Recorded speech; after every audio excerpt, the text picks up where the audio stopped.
Hi, I'm Laura the Library Lady, and I'm here to talk about alphabet books. I've talked about one, I Spy Little Alphabet, which is a board book. This edition, I would like to talk about my ultimate favorite alphabet book, and it's beloved by so many. I bet you can guess what it is. It's called Chicka Chicka Boom Boom. It's by Bill Martin, Jr., that's the author, his name is listed right here, and John Ackermatbut. And it's illustrated by Louise Elhart. So if I mispronounce any of those names, I'm sorry. I'll give you a close-up. There we go. Now, the reason I love this book so much is because it's a wonderful book. It has beautiful illustrations. And back in the 90s, when I was a reference librarian, at that time I was still a reference librarian for Livingston University in Livingston, Alabama. They had a conference in the School of Education, and I went, and I had the great honor of meeting Mr. Bill Martin. That was a while ago. And he was so amazingly gracious and humble. And he had written so many wonderful books. And at that time, I bought two books. This book cost me almost $20. And well, it was $13.95, but it felt like 20. So you see all these wonderful illustrations. And right here is his signature from Mr. Bill Martin. And he used to work with another artist who did collage, because he did Brown Bear. No, another artist did Brown Bear, Brown Bear. And I have that book too. So one of the things about helping your child to read is understanding the alphabet. And you can definitely use that through song. A, B, C, D, E, F, G. Wonderful song. Very simple. All of us know it. Very easy for children to learn the song. But also rhyming is a wonderful technique to teach the letters of the alphabet or anything else. Children love rhyming, and that's a great way to teach your child how to say the alphabet and how to read. So I'm just going to read a small excerpt of Chicka Chicka Boom Boom. If you don't have this book, this is my personal copy. I will never loan it out or give it away or let a child near it. I'm sorry, it sounds so horrible, because it is so special to me. But this book is available at your local bookstore, on Amazon.com. It's probably available on Scholastic.com. And of course, my favorite place is the library, where you can check out all kind of books for free. And if you do check out books from the library, be sure you teach your child how to handle the books so nothing is torn or written on, and make sure it's not overdue, so you do not incur any overdue charges, and don't just throw it anywhere, because you want to give back the copy. You don't want to buy a new copy. This book is so popular, I doubt that it ever goes out of print. If it ever does go out of print, that would be a crying shame. And of course, the price would skyrocket. That means it's out of print means it's no longer being printed, and the copies get scarce. But this is such a great book, it'll always be in print. And look at these vibrant colors. Oh my goodness. And one of the things I loved about Bill Martin, I think he entered college like in 1923 or sometime, maybe I have my dates mixed up. He was totally illiterate when he entered college. And he had to teach himself how to read and write as he was going through school. At least that's what I remember him saying. So hopefully my memory is correct. The thing I remember most about Mr. Martin is his love of children, love of teachers and librarians, his kind and humble heart. He and Mr. Rogers from Mr. Rogers' Neighborhood are two of my icons when it comes to education and reading. So, this book is for ages 2 to 6, according to the information here. And let's see, I don't see a copyright date. Let's see, my edition copyright date is 1989. And this is the cover, Chicka Chicka Boom Boom. I'm going to only read an excerpt, so that means I'm only getting your appetite whet. And I encourage you to buy the book on your own, Or my #1 recommendation is always stop by your local library. I think a cat just walked through my backyard. Hopefully it was a cat. We caught a raccoon last week, and before that a groundhog. Don't worry, we put them out in State Park, but they had been eating my flowers. Not cool.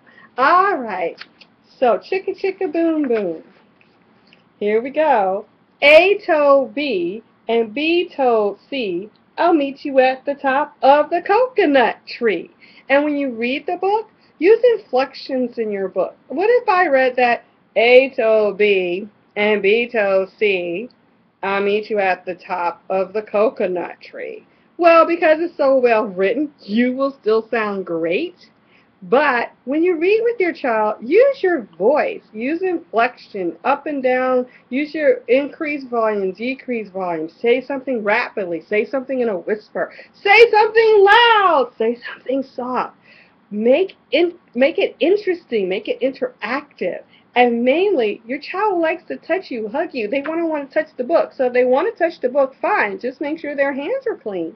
Do not come near a book with a pencil or a pen or a crayon or dirty hands unless it's yours. So if you're using a library book, which is my #1 recommendation, make sure all hands are clean and dry when using the book. So we have the coconut tree here, and we have A, B, and C. It's okay to stop as you're reading and say, okay, where's A? And have your child point to A. And if they don't know what A is, I don't care if you've told them 100 times. Do not get upset. Say, okay, let's remember, let's think, let's put on our thinking cap. That's what we used to say way back last century when I was a little girl. And say, oh, this is an A. A, say A, and say it with your child. Show your child love and patience. Then there's B, touch the B. And if you touch the B, have them touch the B.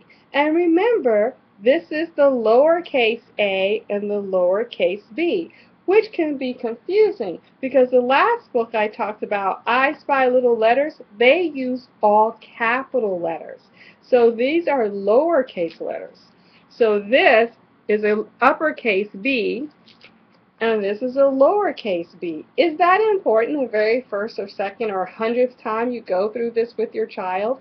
No, but I teach, and I see children in high school who still don't know how to use capitalization correctly. Proper nouns, names, and the letter and the word I when I refer to myself. So in their writing, sometimes I have my high school students who will still write a lowercase I. So that's something that needs to be talked about as your child begins to learn how to write and to read. Okay, we always start off a new sentence with a capital letter, no matter what the word is. And we end it with a period. So you don't have to worry about punctuation at this point.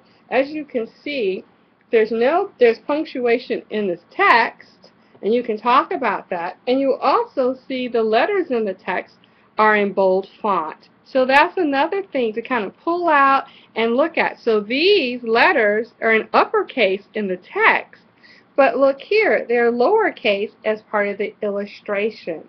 So one thing children love for you to do is to read a book 1,000,000 times. You don't have to worry. When you say it's bedtime and they don't want to go to bed, if bedtime is connected with reading time, they'll want to go, and they will read that book with you. They want to hear your voice. That's important. So I don't care. When I used to babysit this little girl. She was 5 years old, and I used to take care of her and her older sister because her parents would be out. Every time I babysat, that little girl wanted me to read the same books, and she knew those books by heart. But it didn't matter. That's what she wanted to read. She also loved to play with Barbie, which was okay by me because I love Barbie, so we got along great. And so did she and her older sister. I used to feed them dinner, clean up the kitchen, and that was one of my jobs when I first moved to Pittsburgh, PA, babysitting for a neighbor. And it was great fun. The saddest thing was their parents got a new job and moved away. So hopefully they're both big girls now and doing well because that was a long time ago. All right, so we have the coconut tree and we have the letter C. So you can talk about what the kids see. This is a border. It doesn't even matter if they don't understand everything. and the border has polka dots. So you're using terms and you're seeing things. So kids are visual, they're audio, they talk, they touch. You have to realize that your child may have a different learning modality than you. So you have to read and bring out different aspects each time you read the book. Because believe me, you're going to be reading this book a lot. So there are pink polka dots, and you can even incorporate counting by having your child count the number of polka dots. Doesn't matter if they get it right or wrong. Not the first time. You can see the tree here. This is brown. These are leaves. They are green. These are coconut. They are brown. And the letter C. And the C is purple. At least I think it is. It may be blue. And the A and B are orange. So you can teach color. You can teach all these things just from this one page. So let me read it again. And I'm going to read it with lots of gusto. A told B and B told C, I'll meet you at the top of the coconut tree. Whee! Said D to E, F, and G. I'll beat you to the top of the coconut tree. Chicka chicka boom boom. Will there be enough room? Here comes H up the coconut tree. So, I'm going to stop there, let you read the rest of the book. But here we can introduce the other letters D, E, F, H, and G, all in lowercase. But in the text, they're in uppercase. Okay, in uppercase, they're highlighted in bold text. You have the coconut tree repeated, so that's a repeating thing. That's another key element in reading, being repetitive. So what's repetitive? The rhyming pattern is repetitive. The coconut tree is repetitive. The fact that we're talking about letters is repetitive. So all those things are repetitive. Even the border is repetitive. Children who see things and have things that are routine are more calm. They know what to expect. They can anticipate. And that's another great thing that is your child needs to develop. What can you anticipate? What is your expectation? Can you understand a pattern? All these are key elements for reading, math, and etc. You say, oh, there's no math in this book. Oh, yes, there is. You have to have 26 pages, 24 pages for a book. Can you get all the letters in? How many letters are there? Is there enough room? That's all math. And what if all of these letters get on the tree and they're too heavy? That's math too. So you can actually incorporate math in this book. And once again, you can count the polka dots. Are there the same number of polka dots on the previous page? Does that matter? I don't know. It's you. You can make up a game. So, my recommendation for beginning readers, for those who love to make sound. Oh, one other thing. Did you hear that sound effect? I actually said on the second page, whee! That was the first letter, first word. So that's the sound. And you notice I stretched it out and had a big fat smile on my face. So that's a part of making fun reading. Your kid will crack up laughing when you make that, especially if you make a funny face. Whee! Or whee! Make your kids laugh. That's a part of love and growing. So Bill Martin, great author. He has other titles. So once you find an author you like, check out all of their titles. Your kids will get to know them. You'll get to know them as well. You can also go online to Scholastic to see if they have anything. You can see if Bill Martin has a website. I have not checked, so I do not know. But he is a wonderful person, or was. I'm not sure if he's still with us. But he has a heart of gold. And everything he touches, he does with love. And that's the key about being successful. Not giving up, being patient, and spending time with your child.